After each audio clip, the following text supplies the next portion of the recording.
कार्यकर्त्यांच्या भव्य मेळाव्याप्रसंगी या कार्यक्रमाचं उद्घाटन जाणते राजे हिंदवी स्वराज्याचे संस्थापक छत्रपती शिवाजी महाराज यांच्या प्रतिमेचे पूजन, भारतरत्न विश्वरत्न डॉक्टर बाबासाहेब आंबेडकर यांच्या प्रतिमेचे पूजन आणि काकोराजांच्या प्रतिमेच्या पूजनाच्या या कार्यक्रमाची सुरुवात होईल।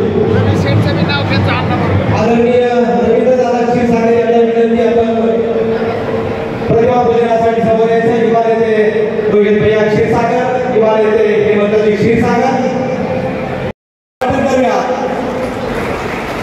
मातीतही प्राण ओतण्याची दुर्दम्य आशा आहे आणि दशदिशा ओलांडणाऱ्या विकासाचा ध्यास असणारं हे नेतृत्व या एकदा जोरदार टाळ्या वाजवून आपण आपल्याचं स्वागत करूया।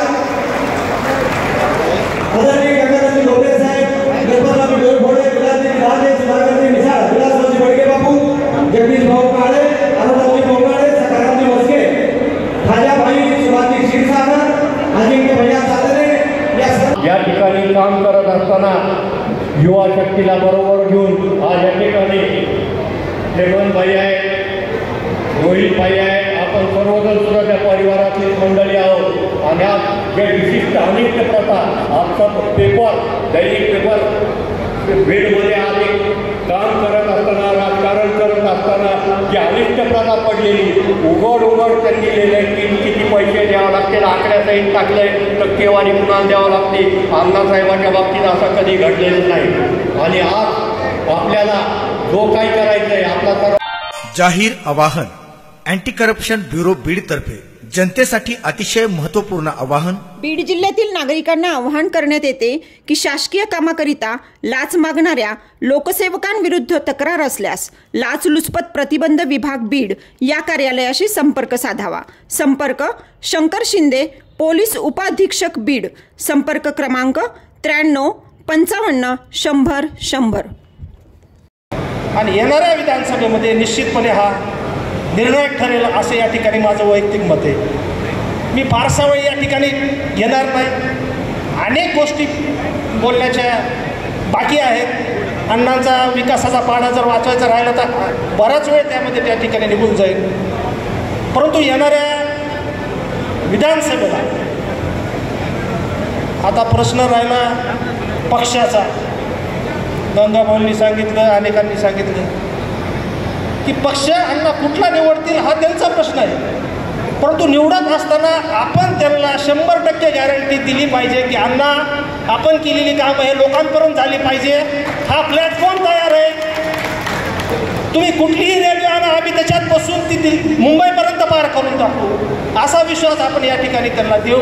आपला फारसा वेळ या ठिकाणी घेत नाही, परंतु भविष्यामध्ये येणाऱ्या 3 महिन्यामध्ये सर्वच आपण युवक वर्ग असेल, ज्येष्ठ असतील, सर्व मिळून मिसळून त्या ठिकाणी काम करू।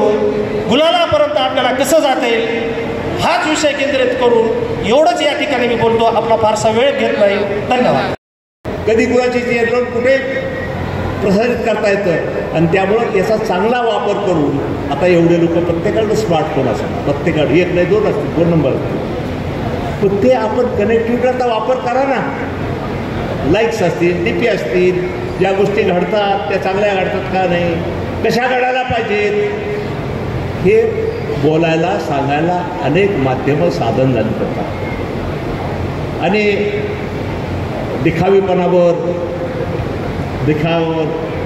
आता जगताप अनेक लोक भाळून जायचे, पण भाळून गेल्यावर हवाई जुमले आणि जुगाड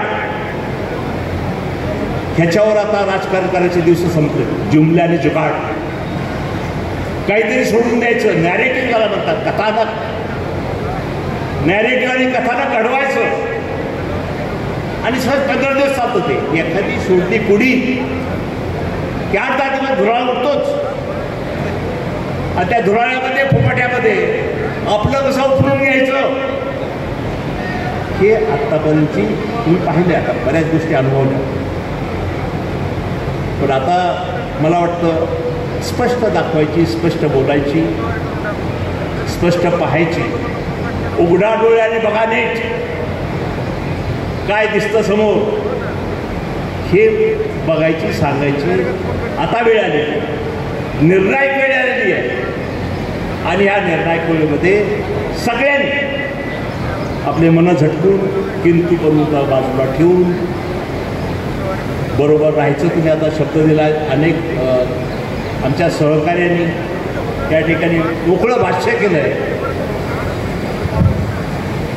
आता रवीला खास बीड शहरातील नागरिकांसाठी उत्तम ऑफर. उत्तम किराणा अँड जनरल स्टोअर येथे सर्व प्रकारचा किराणा, कटलरी, तेल, पान मटेरियल आणि पेंडीचे ठोक व किरकोळ विक्री केली जाते. महिनाभराच्या किराणावर उत्तम ऑफर. एक वेळ अवश्य भेट द्या. संपर्क जुना मुंढा रोड, बालाजी मंदिर जवळ, बीड. आता कसं खिचडी होईल मिळण्यात? अगोदर तर खिचडी आहे, आणखी खिचडा कसा होईल? महिन्यात 2 महिन्यामध्ये काय मिळेल सांगता येत नाही तुम्हाला आणि मला. वरचा पण तुम्ही सांगू शकणार नाही की काय खिचडा होईल आणखी. आणि त्यामुळे निर्णय कसे घ्यायचे पुढच्या भविष्यामध्ये? तुम्ही जर बरोबर असला, मनानं आशीर्वाद दिले, तर मग आपण पुढे घेऊ. योग्य वेळी योग्य निर्णय घेऊ, योग्य वेळी योग्य निर्णय. आणि मला वाटतं ह्या सगळ्या प्रक्रियेला, ह्या टप्प्याला आपली सर्वांची मनातून साथ मिळेल हा विश्वास आहे. शेवटी माणसाचं मोठेपण हे सत्तेतून येत नाही. पद, प्रतिष्ठा, संपत्ती ही वारशानं मिळते, अपघातानं मिळते, दोन्ही मार्गाने मिळते. पण तुझ्या स्थानावर आपण बसलो, तिथं सेवाभाव दिसायला पाहिजे. मेवाभाव नको. मेवा खायचं माध्यम नसतं, हे सेवेचं माध्यम असतं. आणि ते लक्षात ठेवून बडा हुआ तो क्या हुआ, जैसे पेंट खजूर. बड़ा हुआ तो क्या हुआ, जैसे पेंट खजूर. पंछी को छाया ना मिले, फल लागे अति दूर. पंछी को भी छाया नाही मिळते, पक्षालाही सावली मिळत नाही आणि फळंही लांब लागतात, हातात मिळत नाही. ही अशी परिस्थिती सत्तेच्या, पदाची आणि दर्जाची असते. त्यामुळं सगळ्याची भान आणि जाण ठेवून पुढचा प्रवास आपल्या सर्वांच्या आयुष्यात घेऊन करू.